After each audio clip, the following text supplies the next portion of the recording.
Hello everyone, आप सभी का स्वागत है हमारे यूट्यूब चैनल पर। आज हम लीगल एस्पेक्ट ऑफ बिजनेस के एक लॉ को डिस्कस करने वाले हैं जिसका नाम है इंडियन कॉन्ट्रैक्ट एक्ट 1872। चलिए अपने इस लॉ को स्टार्ट करते हैं। The Indian contract act 1872 governs the law relating to contracts in India. Indian contract act है वह इंडिया में कॉन्ट्रैक्ट्स को गवर्न और रेगुलेट करता है। यह एक इम्पोर्टेंट लॉ है जो इंडिया के अंदर होने वाले सभी कॉन्ट्रैक्ट्स को डील करता है। It came into force on 1 सितंबर 1872। जो हमारा ये लॉ है यह 1 सितंबर 1872 को फोर्स में आया था। It is applicable to whole of India with the exception of Jammu and Kashmir. जब यह एक्ट फोर्स में आया था तब यह जम्मू एंड कश्मीर को छोड़कर पूरे इंडिया पर अप्लीकेबल था।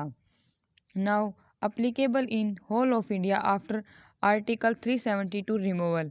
लेकिन 372 आर्टिकल के रिमूवल के बाद हमारा जो ये इम्पोर्टेंट लॉ है जो कि कॉन्ट्रैक्ट्स को गवर्न और रेगुलेट करता है, यह हमारे whole of the India including J&K पर भी यह अप्लीकेबल हो गया है। It came in effect before independence. ये हमारा जो लॉ है यह इंडिपेंडेंस से पहले ही फोर्स में आ गया था क्योंकि यह 1 सितंबर 1872 को ही बनाया गया था। The act was pass by British India.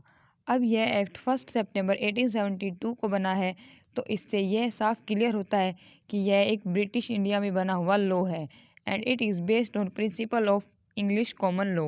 और जो ये इंडियन कॉन्ट्रैक्ट एक्ट है ये इंग्लिश कॉमन लॉ के ही प्रिंसिपल्स पर बेस है। हमने यहाँ पर इंडियन कॉन्ट्रैक्ट एक्ट से रिलेटेड कुछ हिस्ट्री एंड फैक्ट्स को डिस्कस किया है। चलिए अब हम इस एक्ट से रिलेटेड कुछ सेक्शंस के बारे में ओवरव्यू लेते हैं। The act as enacted originally has 266 sections. जब ये एक्ट बना था तब इसमें 266 सेक्शंस थे। चलिए अब हम इन सेक्शंस का ओवरव्यू लेते हैं।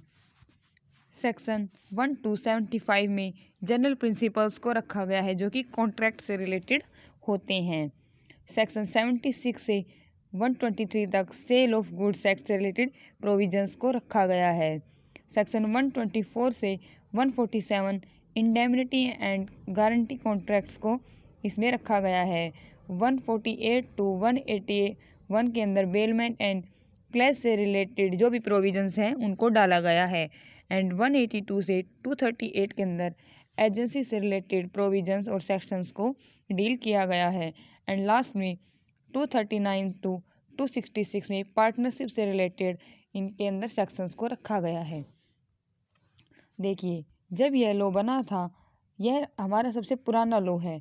जब यह बना था तब इसमें sales of goods act and partnership act जो कि 239 टू 266 से रिलेटेड जो भी प्रोविजंस हैं इनके अंदर इनकॉर्पोरेट किया गया था। लेकिन बाद में 1930 के अंदर जो इसके अंदर सेल ऑफ गुड्स एक्ट है उससे रिलेटेड जो भी प्रोविजंस हैं उनको वहाँ से रिपील कर दिया गया था। यानी कि उन प्रोविजंस को जो कि 76 से लेकर 123 तक हैं इनको वहाँ से रिपील करके एक नया एक्ट बना दिया गया था जिन्हें हम अलग से भी पढ़ते हैं सेल ऑफ गुड्स एक्ट 1930। तब ये सेक्शंस हैं ये इंडियन कॉन्ट्रैक्ट एक्ट से हटा दिए गए हैं and in last 239 to 266 partnership. ये सभी सेक्शंस हैं ये पार्टनरशिप से रिलेटेड होते हैं जिन्हें हमारा पार्टनरशिप एक्ट 1932 डील करता है। तो इन सेक्शंस को भी इंडियन कॉन्ट्रैक्ट एक्ट 1872 से हटा दिया गया था। तब हमारा जो इंडियन कॉन्ट्रैक्ट एक्ट है उसमें sales of goods act and partnership जो एक्ट है उससे रिलेटेड प्रोविजंस को इंक्लूड अब नहीं किया जाता है। लेकिन जब ये एक्ट बना था तब इसका जो स्कोप है काफ़ी वाइड था। अब इसमें से इन दो सेक्शंस को अलग कर दिया गया है। तो यहाँ पर हमारे एग्ज़ाम पॉइंट ऑफ व्यू से जो ये फैक्ट एंड फिगर से काफ़ी इम्पोर्टेंट हैं क्योंकि हमें यहाँ पर मैच ऑफ द फॉलोइंग में और वैसे भी डिटेल में भी इन सेक्शंस के बारे में काफ़ी क्वेश्चंस पूछे जाते हैं। चलिए अब हम आगे स्टडी करते हैं। चलिए हम इस एक्ट से रिलेटेड कुछ प्रिलिमिनरी नॉलेज को देखते हैं। शॉर्ट टाइटल, जो ये इंडियन कॉन्ट्रैक्ट है इसका शॉर्ट टाइटल है इंडियन कॉन्ट्रैक्ट एक्ट 1872, जो कि हमने सबसे पहले डिस्कस किया है। Extend, it extended to whole of India. अभी ये जो हमारा लॉ है वो होल ऑफ इंडिया पर लागू होता है, लेकिन स्टार्टिंग में यह जम्मू एंड कश्मीर पर अप्लाई नहीं था। Commencement, it shall be came into force on first day of September 1872। जो हमारा ये लॉ है यह 1 सितंबर 1872 को ही फोर्स में आया था। चलिए अब हम कुछ सेक्शन 2 से रिलेटेड इम्पोर्टेंट डेफिनेशंस को स्टडी करेंगे, जो कि हमारे एग्जाम पॉइंट ऑफ व्यू से काफ़ी इम्पोर्टेंट होने वाले हैं।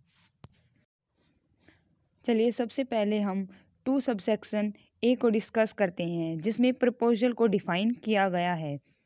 When a person signifies to another his willingness to do or to abstain from doing anything with a view to obtaining the assent of that another person to such act or abstain, he is said to make a proposal। यहाँ पर हम एक example की help से इसको अच्छे से understand करेंगे। हमारे पास 2 पर्सन हैं, एक्स एंड वाई। अगर एक्स को एक बुक की नीड है और वह बुक वाई के पास अवेलेबल है, तो यहाँ पर एक्स है वह सिग्निफाई करता है टू ऑब्टेन हिज एसेंट। जो वाई है उसकी एसेंट लेने के लिए अपनी जो विलिंगनेस है उसको सिग्निफाई कर रहा है। तो यहाँ पर एक्स है वह वाई को प्रपोजल दे रहा है कि क्या आपकी यह बुक मुझे मिल सकती है, हमारे एग्जाम्पल के अकॉर्डिंग। तो यहाँ पर एक्स है वह ऑफर दे रहा है वाई को और वाई की एसेंट लेना चाह रहा है। ठीक है, तो यहाँ पर when one person signifies to another his willingness or to abstain from doing anything with a view to obtaining the assent of that another person is y। तो जो x है वह y की एसेंट लेने के लिए अपनी विलिंगनेस है उसको शो कर रहा है। तो यहाँ पर जो x है वह y को एक प्रपोजल दे रहा है। चलिए अब नेक्स्ट डेफिनेशन की तरफ बढ़ते हैं। Next definition section 2 subsection B के अंदर डिफाइन की गई है, दैट इज प्रोमिस। चलिए उसको पढ़ते हैं। When the person to whom, यहाँ पर किसको हमने ऑफर या प्रपोजल दिया है, दैट इज बी। तो यहाँ पर बी के बारे में बात हो रही है। To whom the proposal is made signifies his assent. वह अपनी असेंट है, अपनी सहमति है वह दे देता है। The proposal is said to be accepted, तब उसका जो प्रपोजल है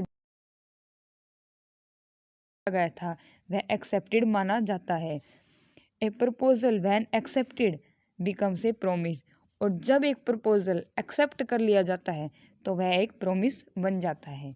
देखिए यहाँ पर 2 सबसेक्शन ए के अकॉर्डिंग एक्स ने वाई को एक ऑफर दिया या फिर प्रपोजल दिया कि आप मुझे अपनी वाई कोई भी बुक है वो दे दीजिए।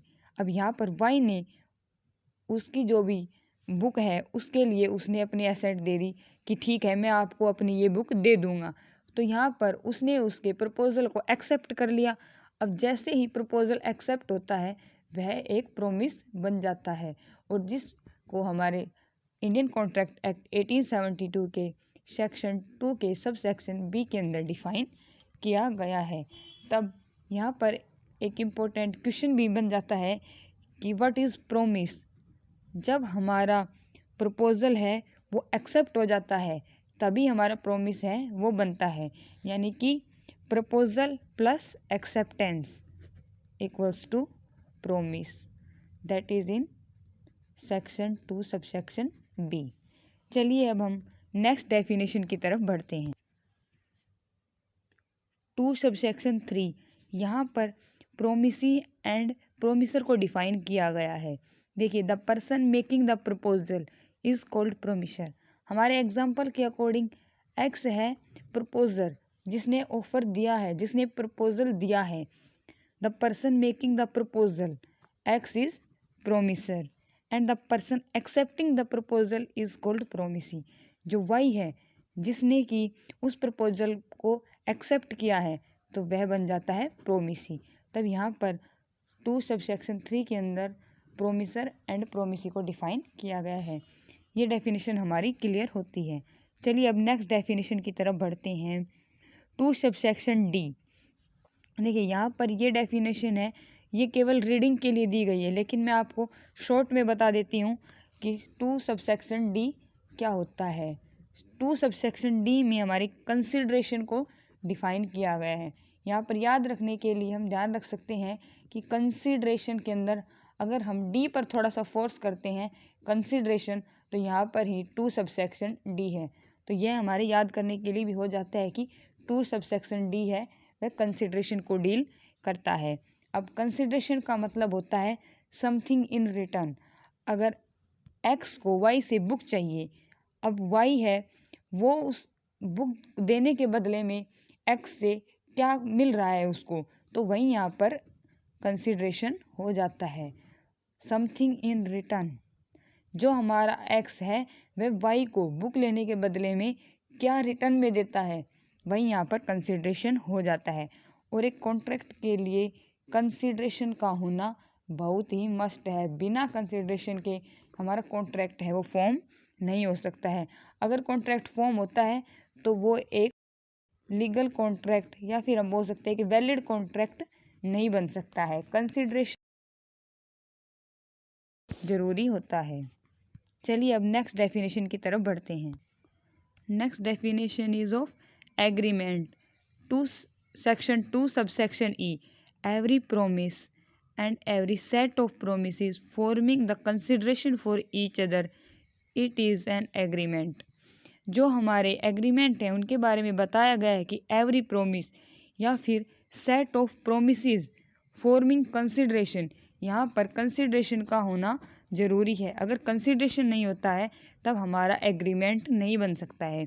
तो यहाँ पर हम एक इक्वेशन भी बना सकते हैं। सबसे पहले हमें चाहिए होता है प्रपोजल एंड देन एक्सेप्टेंस। अगर हमारे प्रपोजल पर एक्सेप्टेंस मिल जाती है तब वह बन जाता है प्रोमिस, जिसे हमने सेक्शन 2 सबसेक्शन बी के अंदर डिफाइन किया है। अब अगर प्रोमिस बनने के बाद 2 सबसेक्शन डी के अकॉर्डिंग कंसिडरेशन अगर उसमें इंक्लूड हो जाता है तब वह हमारा एग्रीमेंट बन जाता है। Without consideration A promise can not be agreement. अगर कंसिडरेशन है तभी हमारा जो प्रोमिस है वह एग्रीमेंट बनेगा, जिसे 2 सबसेक्शन ई के अंदर डिफाइन किया गया है। अब हम इसको भी याद करने की ट्रिक बना सकते हैं। जैसे एग्रीमेंट के अंदर डबल ई है, यहाँ पर ई पर ज़्यादा फोर्स दिया गया है, यानी कि ई की यहाँ पर 2 बार आया हुआ है, तो हम इससे अपनी ट्रिक बना सकते हैं कि 2 सबसेक्शन ई के अंदर एग्रीमेंट को डिफाइन किया गया है। Next definition is reciprocal promises.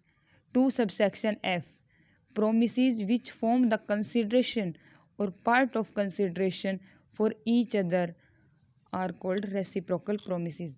देखिए रेसिप्रोकल का मतलब होता है उल्टा, यानी कि मतलब उल्टे का मतलब यहाँ पर है कि अगर एक्स को वाई से बुक चाहिए और वाई को भी एक्स से अगर कोई दूसरी बुक चाहिए, तब यहाँ पर उन दोनों के 2 प्रोमिसेस हो जाते हैं। यानी कि एक्स को एक बुक चाहिए और वाई को अगर उससे दूसरी किसी सब्जेक्ट की बुक चाहिए, तो वहाँ पर जो दोनों प्रोमिसेस हैं उनके लिए कंसिडरेशन एक दूसरे के जो प्रोमिस है वही कंसिडरेशन का पार्ट है वो बन जाते हैं। तो यहाँ पर ये रेसिप्रोकल प्रोमिसेस होते हैं। हम अब नेक्स्ट डेफिनेशन की तरफ बढ़ते हैं। Next definition is void agreement. According to section 2 subsection G, an agreement not enforceable by law is said to be void agreement। देखिए यहाँ पर सेक्शन 2 सबसेक्शन ई के अकॉर्डिंग अगर कोई भी प्रोमिस उसके साथ कंसिडरेशन इंक्लूड हो जाता है तो वह हमारा एग्रीमेंट बन जाता है। लेकिन ऐसा ज़रूरी नहीं है कि हर एग्रीमेंट ही बाद में चल के कॉन्ट्रैक्ट बने, लेकिन जो एग्रीमेंट एनफोर्सेबल होते हैं वो तो हमारे कॉन्ट्रैक्ट्स बन जाते हैं, लेकिन जो एग्रीमेंट एनफोर्सेबल बाय लॉ नहीं होते हैं वो हमारे वॉइड एग्रीमेंट बन जाते हैं अकॉर्डिंग टू 2 सबसेक्शन जी के अंदर। Next is contract according to 2 subsection H. ये जो हमारा सेक्शन है काफ़ी इंपॉर्टेंट है। An agreement enforceable by law. देखिए अब यहाँ पर हम अपनी जो हमने अब तक जो भी पढ़ा है उसको चलो एक बार रिवाइज करते हैं। सबसे पहले है एक्स ने वाई को एक प्रपोजल दिया कि उसको वाई की XYZ कोई भी एक बुक है वो चाहिए। यहाँ पर प्रपोजल हो जाता है। अगर वाई उसको एक्सेप्ट कर लेता है तो वह यहाँ पर प्रोमिस बन जाता है according to 2 subsection B. Then अगर वाई है, वाई को उसके बदले में कोई भी कंसिडरेशन मिलता है, that is something in return, then जो हमारा कंसिडरेशन मिलने के बाद हमारा जो प्रोमिस है वह एग्रीमेंट बन जाता है। लेकिन एग्रीमेंट ज़रूरी नहीं है कि जो एग्रीमेंट है वो सही है और उसको हम एनफोर्स करवा सकते हैं।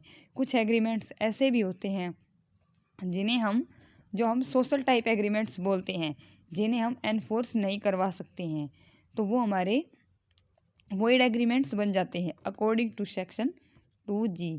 लेकिन हमारे जो एग्रीमेंट्स वॉइड नहीं हैं तो वो बन जाते हैं हमारे कॉन्ट्रैक्ट्स। जो एग्रीमेंट्स वॉइड नहीं में हैं मतलब कि जो हम एनफोर्स करवा सकते हैं, जो कि एक लीगल रिलेशनशिप को क्रिएट करते हैं, तो वो एग्रीमेंट्स हमारे कॉन्ट्रैक्ट बन जाते हैं। तो जिसे हमारा सेक्शन 2 सबसेक्शन एच डील करता है।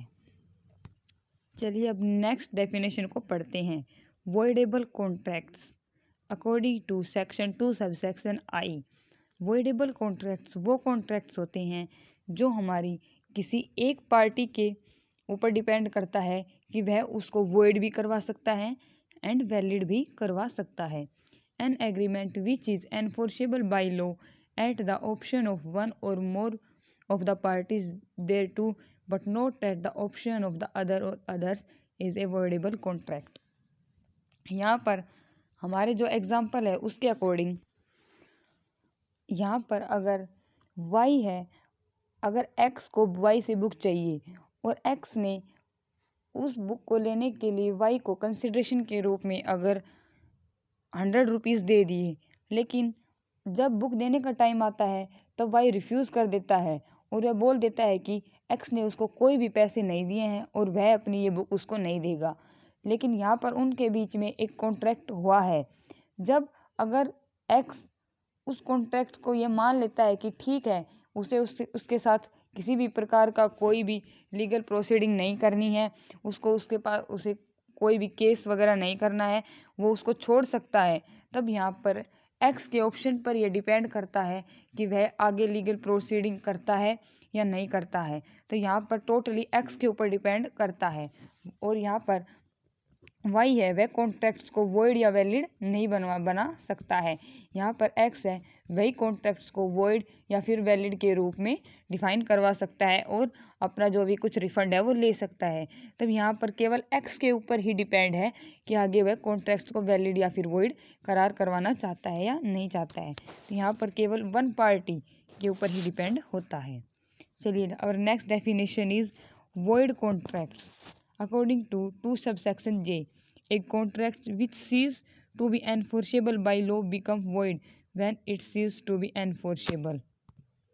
यहाँ पर बताया गया है कि void contracts ऐसे contracts जो हम एनफोर्स करवा ही नहीं सकते हैं उन्हें हम void contracts बोलते हैं।